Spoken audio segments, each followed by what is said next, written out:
दोस्तों, भारतीय जनता पार्टी और आरएसएस दोनों के लिए आज दो बहुत बड़ी खबरें सामने आई हैं। कुछ ऐसे मामले सामने आए हैं जो बीजेपी और आरएसएस दोनों के लिए मुश्किलें खड़ी कर सकते हैं। आने वाले तमाम राज्यों के चुनाव बीजेपी के लिए तो मुश्किल होंगे ही, लेकिन रास्ते आरएसएस के लिए भी आसान नहीं होने वाले।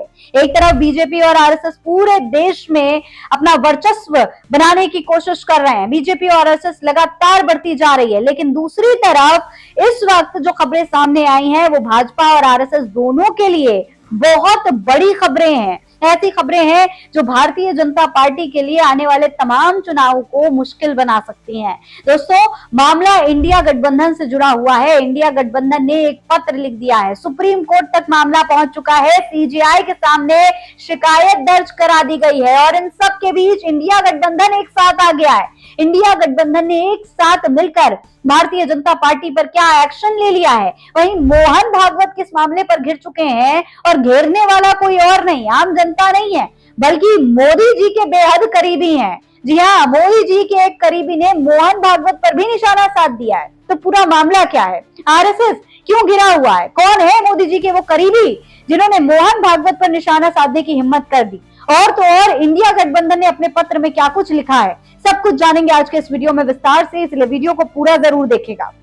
सलाम नमस्ते, मेरा नाम फरीन अंसारी है और ये खबर आप नेशन 360 पर देख रहे हैं। दोस्तों, आज दो बहुत बड़ी खबरें सामने आई हैं, दो बहुत बड़ी खबरें बीजेपी और आरएसएस से जुड़ी हुई खबरें, इसीलिए खबरें देखना आपके लिए भी बहुत जरूरी है। देखिए, दो खबरें हैं। सबसे पहले मैं आपको बीजेपी की खबर बताऊंगी, कौन सी टेंशन इंडिया गठबंधन ने भारतीय जनता पार्टी के लिए खड़ी कर दी है वो बताऊंगी, लेकिन उससे पहले आपको बता दूं कि मौजूदा स्थिति क्या है देश की। आप देख ही रहे हैं, लगातार भारतीय जनता पार्टी की सरकार जो है वो देश भर में एक जन विरोधी आंदोलन का सामना कर रही है। जंतर मंतर पर विरोध प्रदर्शन हो रहा है। लगातार युवा जो है बीजेपी सरकार को लेकर निशाना साध रहे हैं, धर्मेंद्र प्रधान के इस्तीफे की मांग कर रहे हैं। वहीं आप देख रहे हैं राम मंदिर, उत्तर प्रदेश में राम मंदिर के मामले में भी भारतीय जनता पार्टी घिरी हुई है, भाजपा से तमाम सवाल पूछे जा रहे हैं। वहीं सबके बीच पेपर लीक का मामला जो है वो भी लगातार गरमाया हुआ है। एक के बाद एक हर दिन पेपर लीक की खबरें सामने आ रही हैं। ये सब कुछ देश में हो रहा है, ये सबसे भारतीय जनता पार्टी डील करने की कोशिश कर रही है, लेकिन अब कुछ ऐसा हो गया है जिसके बाद भारतीय जनता पार्टी के लिए डैमेज कंट्रोल करना मुश्किल हो जाएगा। अब दोस्तों, इंडिया गठबंधन ने एक बैठक की और इस बैठक के बाद एक साथ कई सारे विपक्षी दल एकजुट होकर एक पत्र लिखते हैं और पत्र पहुंच जाता है सीजेआई तक। जी हाँ, सुप्रीम कोर्ट तक मामला पहुंच चुका है। कौन सा ये मामला है उस पर गौर करिए। देखिए, खबर के मुताबिक इंडिया गठबंधन ने एसआईआर के मुद्दे पर भारत के मुख्य न्यायाधीश सूर्यकांत को खत लिखा है।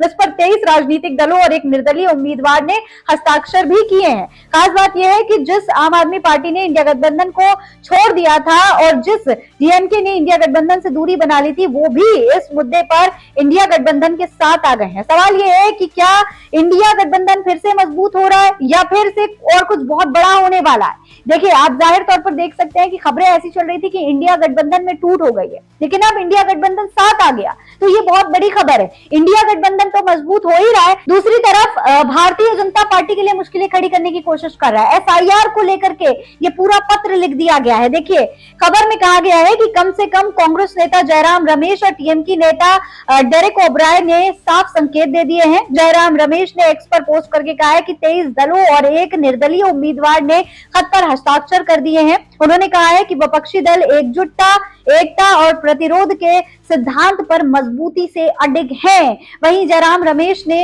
ये ट्वीट शेयर किया है, इसमें वो क्या लिखते हैं गौर से आप भी देख लीजिए। लिखा है, 8 जून 2026 को इंडिया गठबंधन की बैठक हुई थी। इस बैठक में 21 राजनीतिक दल और एक निर्दलीय शामिल हुए थे। बैठक में तय हुआ है कि चुनाव आयोग की एसआईआर प्रक्रिया और अन्य चुनाव संबंधित मुद्दों पर सीजेआई को साझा पत्र लिखा जाएगा। जयराम रमेश ने आगे कहा कि अब 23 राजनीतिक दलों और एक निर्दलीय ने इस पत्र पर हस्ताक्षर कर दिए हैं। ये पत्र आज सीजेआई को भेज दिया जाएगा। इसके साथ ही उन्होंने विपक्षी दलों की एकजुटता और एकता की भी बात की है। सिर्फ इतना ही नहीं दोस्तों, आगे टीएमसी सांसद डेरेक ओब्राय ने भी इसको आगे बढ़ाते हुए क्या कहा है उस पर गौर करिए। उन्होंने लिखा कि इंडिया की अच्छी पहल और हाँ, आम आदमी पार्टी और डीएमके ने भी सीजेआई को भेजे गए इस साझा पत्र पर हस्ताक्षर किए हैं। ये घटना 8 जून को हुई इंडिया गठबंधन की बैठक के कुछ दिनों बाद सामने आई है। उस बैठक में 25 पार्टियां शामिल हुई थी। दरअसल कुछ दिन पहले इंडिया गठबंधन की एक बैठक हुई थी जिसमें 25 राजनीतिक दल शामिल हुए थे। उसके ठीक बाद ये खबर सामने आती है कि एसआईआर को लेकर एक पत्र लिख दिया गया है। अब यह पत्र सीजेआई को भेज दिया गया है। चुनाव आने वाले हैं, तमाम राज्यों में चुनाव है। भारतीय जनता पार्टी अलग अलग मुद्दों से घिरी हुई है। दूसरी तरफ एसआईआर ये एक ऐसा रास्ता था जो भारतीय जनता पार्टी के लिए आने वाले चुनाव जो है थोड़े आसान बना सकता था, लेकिन अब एसआईआर को भी चुनौती देती हुई दिखाई दे रही है विपक्षी दल इंडिया गठबंधन। तो अब आगे क्या होगा? क्या ये पूरा मामला सीजीआई तक पहुंचने के बाद इस पर कोई बहुत बड़ा एक्शन होगा? क्या कहेंगे सीजीआई इस पूरे मामले पर? ये तमाम बातें इस वक्त लगातार चर्चा का विषय बनी हुई है। लगातार भारतीय जनता पार्टी के सामने ये जब से खबर सामने आई है उसके बाद चर्चाएं तेज हो गई हैं। भाजपा अंदर ही अंदर प्लानिंग्स कर रही है कि इससे कैसे डील किया जाएगा, कैसे इसका सामना किया जाएगा।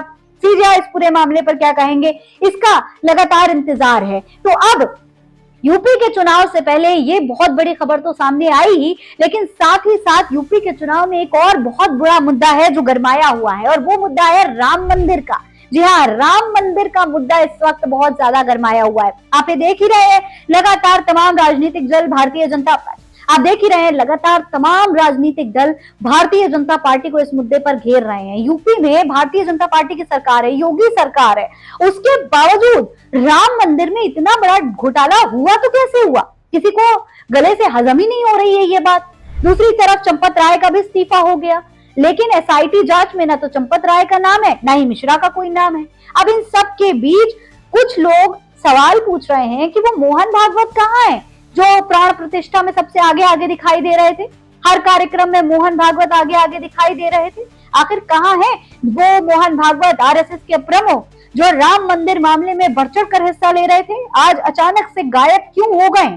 जब राम मंदिर में चंदा चोरी का इतना बड़ा मामला सामने आया है, तो अब तक मोहन भागवत ने इस पूरे मामले पर कोई बयान क्यों नहीं दिया? ये सवाल जनता पूछ रही है। और इस मामले पर सवाल उठाने वाले दोस्तों कोई और नहीं बल्कि प्रधानमंत्री नरेंद्र मोदी के एक बेहद करीबी हैं। कौन है वो? ये जानने के लिए आपको ये खबर देखनी पड़ेगी। देखिए सत्य हिंदी का ये आर्टिकल है, इसमें लिखा गया है, लगता है आरएसएस का समय ठीक नहीं चल रहा है। पहले प्रियंक खड़गे ने रजिस्ट्रेशन की चिट्ठी लिखकर एक ऐसा मुद्दा खड़ा कर दिया जिसका जवाब उनके पास नहीं है, और अब राम मंदिर के दान पात्र में चोरी, जिसे ट्रस्ट से जुड़े प्रधानमंत्री के बेहद करीबी नृपेंद्र मिश्रा खुली डकैती कह रहे हैं। आरएसएस बुरी तरीके से फंस गई है।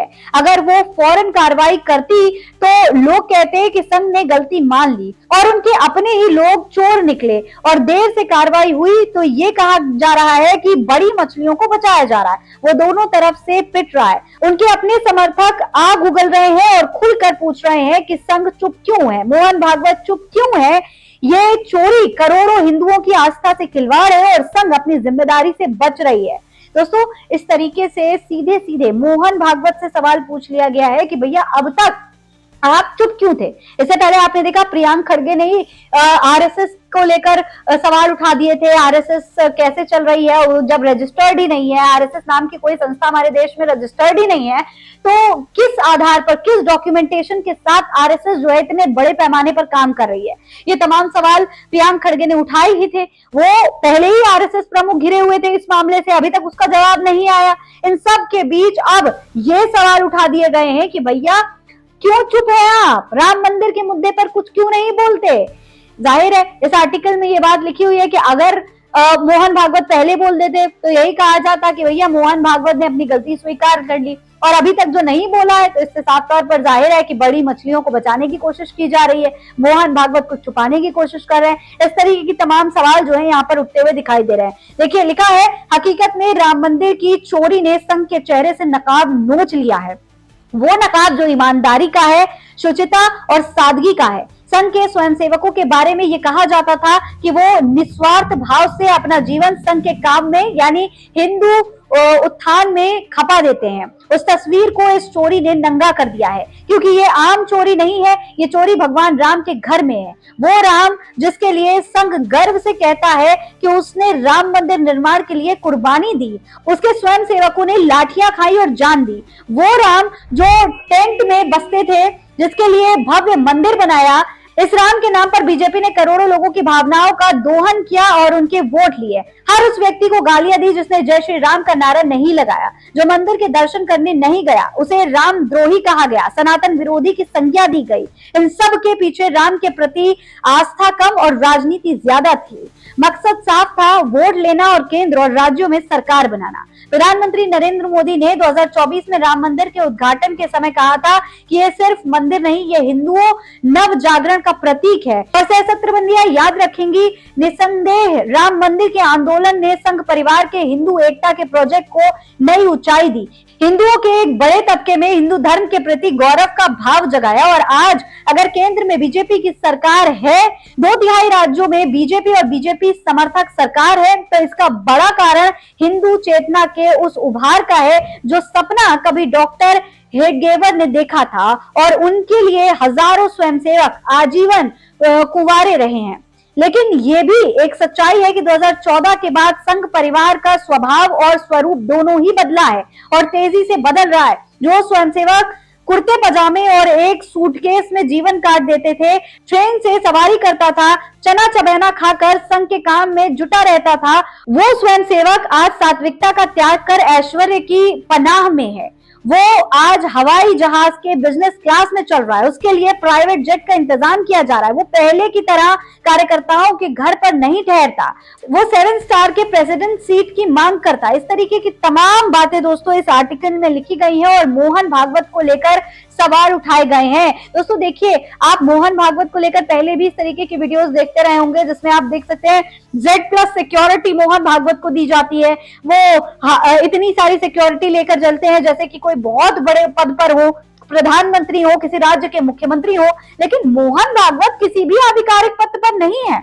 मोहन भागवत इनफैक्ट RSS तो रजिस्टर्ड तक नहीं है। उसके बावजूद मोहन भागवत को अगर इतनी बड़ी सिक्योरिटी मिल रही है, इतनी सुविधाएं मिल रही हैं, तो इसकी वजह भी तो सामने आनी चाहिए, पता चलना चाहिए कि आखिर मोहन भागवत को इतनी सुविधाएं क्यों मिल रही हैं।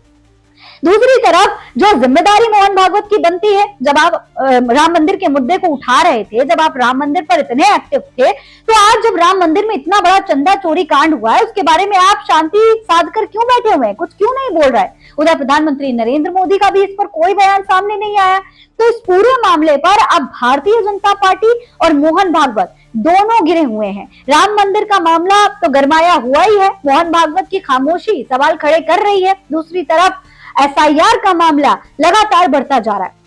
अगर इस मामले पर सुप्रीम कोर्ट कोई बहुत बड़ा एक्शन ले लेता है, CBI कोई बहुत बड़ा एक्शन ले लेते हैं, तो आने वाले चुनाव भारतीय जनता पार्टी के लिए मुश्किलों भरे होने वाले हैं। इसके बारे में आप क्या कहेंगे, कमेंट बॉक्स में लिखकर हमें जरूर बताएं। फिलहाल इस खबर में इतना ही। जय हिंद, जय भारत।